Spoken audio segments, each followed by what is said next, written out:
That's me. That's me in there.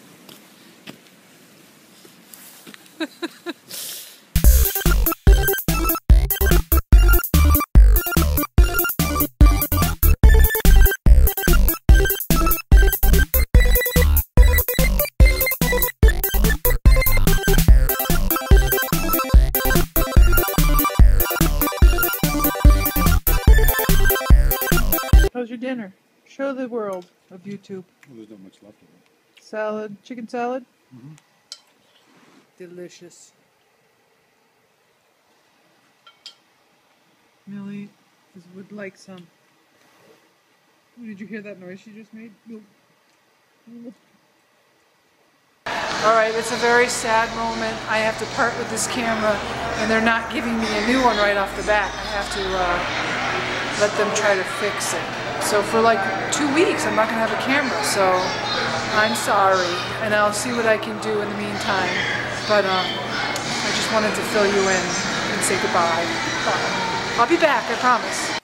This is my first time experimenting with my iPhone camera. I have an iPhone.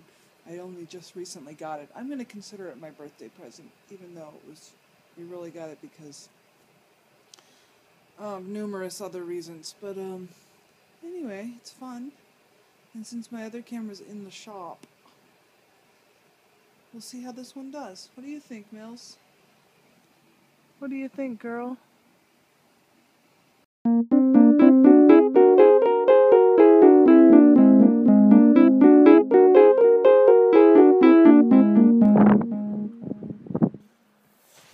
So if you didn't get enough of watching us shovel during the last storm, I'm about to go join Jim out there shoveling again. You enthusiastic about it?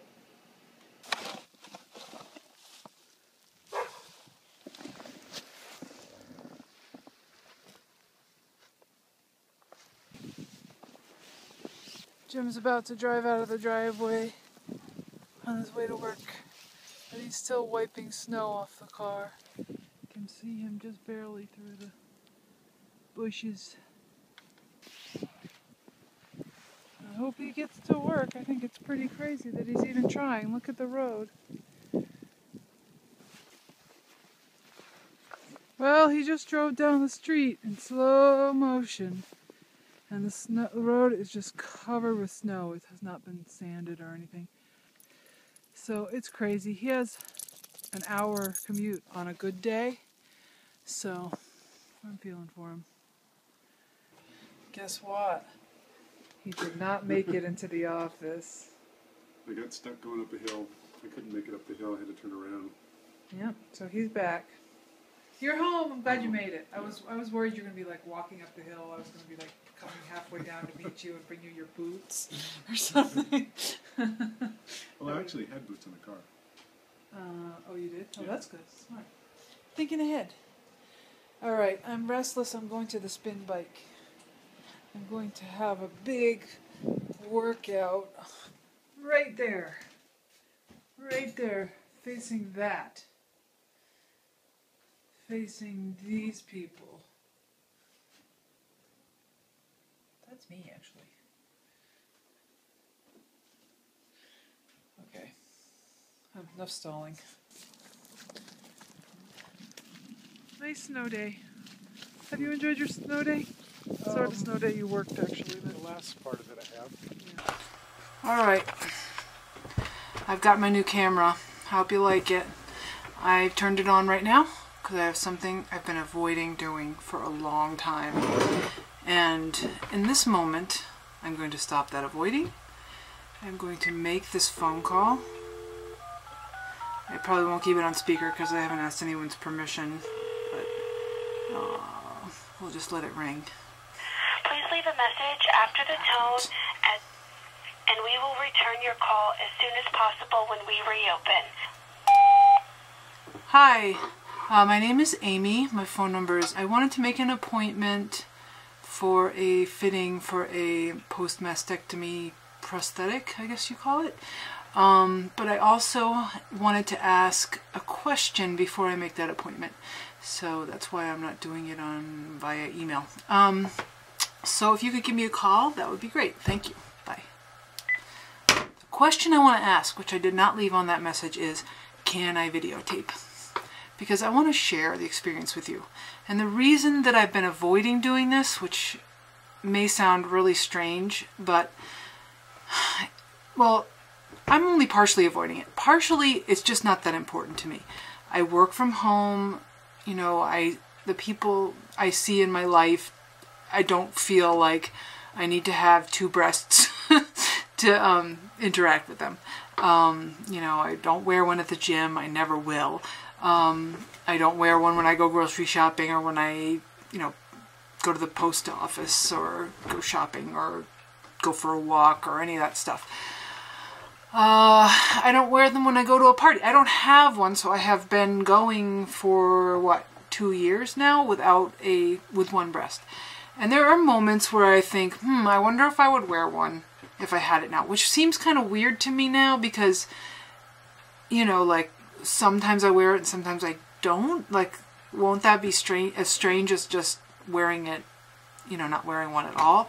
But, ultimately, I realize that there may come a point where I just don't want people to be distracted by this fact about me. Like if I'm teaching or, you know, doing something in a professional manner, which I'm still on the fence, frankly, about whether or not I care. Whether or not I think it's something that I need to hide ever. But the reason that I'm doing it is because on some level I've also been avoiding doing this, and I know that that has to do with, and it almost makes me cry just even beginning to think about this, but seeing my body whole again, or preparing to be whole again, I feel like there's a way in which I've been able to block this out, and if I have a prosthetic and I see what I used to look like, I feel like it's going to make me sad. And it's going to make me remember or just realize like how much this affects me every day. And, you know, like there are times when I don't think of it at all and I'm in public and I don't think of it at all. And then there's also this feeling in the back of my mind most of the time, which is like, who's looking? Are they looking? What are they thinking? And because I don't cross paths with people who are doing the same thing, I do cross paths a little bit with people who wear prosthetics, but, you know, unless I see it in the locker room, which I've only noticed one person in the locker room wearing a prosthetic, and that was just by chance. I just happened to, you know, she was like, I mean, big. The point is, I would never know that I'm not the only one in the room who's had a mastectomy, because everyone's got something to disguise it.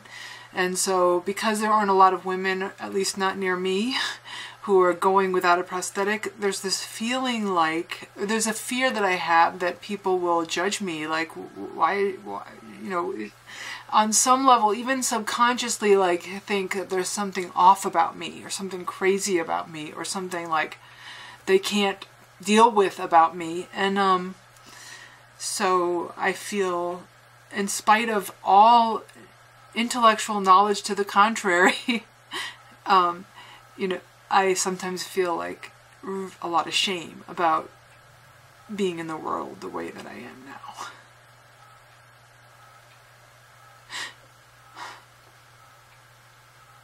The truth is, like, having a and I think that it's possible that you might be thinking, like, well, why didn't you have the surgery to have a, what do you call it? I don't remember what you call it when you have a fake breast constructed. And I didn't want something foreign in my body. And for some people, this was, they want that, and they want to feel like their body's whole. They don't want to, when they take off their clothes at night, or change their clothes, or get in the shower, or whatever, they just want to feel like that, as if it never had happened, and they don't want to have to fumble around with fake parts, and I completely, that's fine. But for me, the thought of having something inside under my skin that isn't me just gave me the creeps, and I don't want it. And when I talked to my husband about it, he was relieved that I didn't want it, because he didn't want it either. And so there was never a question for me. So that's my personal choice. Everyone is different. It's different, you know, being married and in my 40s than it would be if I was single or if I was younger. And it felt like, you know, my chances of finding a mate were compromised because of this missing body part. So, you know, that I have it easier on that front. So anyway, I just made the call. This is something I swear to you, I've been avoiding this for 2 years. So it's a big deal for me. So hopefully they'll be okay with me bringing you along. This is getting really long. So I'm going to stop now. Okay. Bye.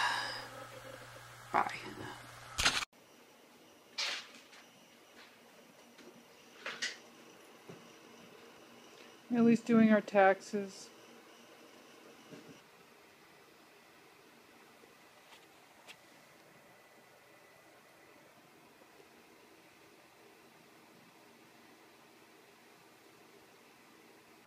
An establishing shot, to answer your question, is, oh, there we go, is a shot that establishes the location. Oh. So I was just going to establish the location, which is Bennington Lanes Bowling. We are in Bennington, Vermont. I'm trying to get in the light. And we're going to go bowling. We just took Jim's son out to dinner for his 19th birthday. Come join us. Yes, come bowling with us.